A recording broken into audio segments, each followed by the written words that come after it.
Welcome to episode 36 of the Every Single Day podcast. I'm your host and author, Bradley Charbonneau, and I'm interrupting our regularly scheduled episode chapter for a chapter of Every Single Day from the road. I'm out here in the woods, beautiful autumn fall day, leaves falling, reds, yellows, oranges. It's almost like it's snowing leaves, and the ground is full of light browns and dark browns, and crunches everywhere, which is why I will not walk as I talk, because then that's all you'll hear. But I wanted to jump in here with Every Single Day as a podcast episode, as I had originally planned to add more episodes and not just chapters, but I've been doing my Repossible podcast. So I just wanted to come in here with sort of as provided by our sponsor, the book Spark, How to Write a Book Together with Your Kids and Why You Should, which I'm working on right now. And as I think about it, I think about the process, 4 years ago, writing the first book together with the kids, and how that went, and how it's changed so much for us. But then with my every single day philosophy, how I'm applying that with the kids, and it really comes down to a tiny action or decision or choice as to how to approach something. So, for example, I've been doing research for the book and been also looking through old articles, and I saw one where I wrote up this whole story about the flea market and how we went to the flea market to sell stuff, not just to buy stuff. And I turned it into an economics lesson, and not just um, to change the experience from just, hey, let's go sell some stuff at the flea market, into a learning experience. And I know, I'm sure to my kids, I always sound like a teacher and I always want to teach something. But, if we look back, what do I remember most about my dad? Well, maybe not most, but it's a very strong factor was he always was teaching.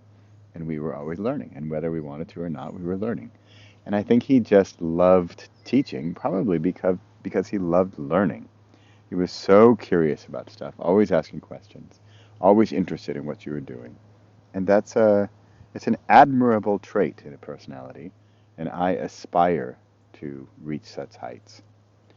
So for my every single day episode today, that's my little thing. And in fact, that little thing is a little thing. It's how to see something, how to take a different perspective, a different viewpoint on an action with your kids, and how to turn it into something learning.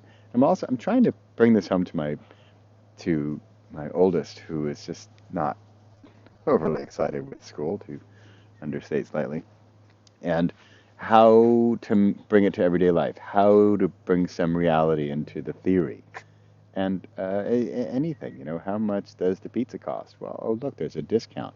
Normally it's $10, 10 euros, now it's 8 euros. Okay, what percentage discount is that?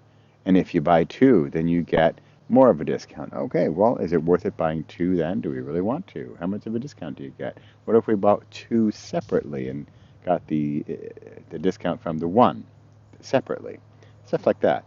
It doesn't have to be hours, and it doesn't have to have books. You don't need graph paper and pens, but just that one little extra thing.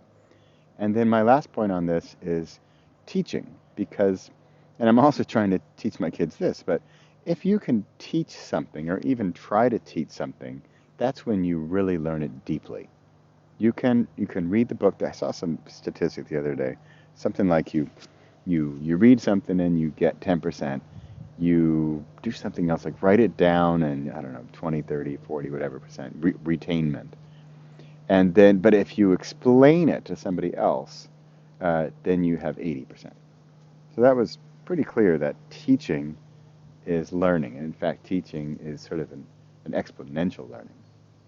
So that's my episode for today. Every single day episode, I think it's 36 or something. I'll check. Thanks for listening. Hope you're enjoying the book, and I'll try to be around a little more often. Signing off from Driebergen in the Netherlands. This is Bradley Charbonneau.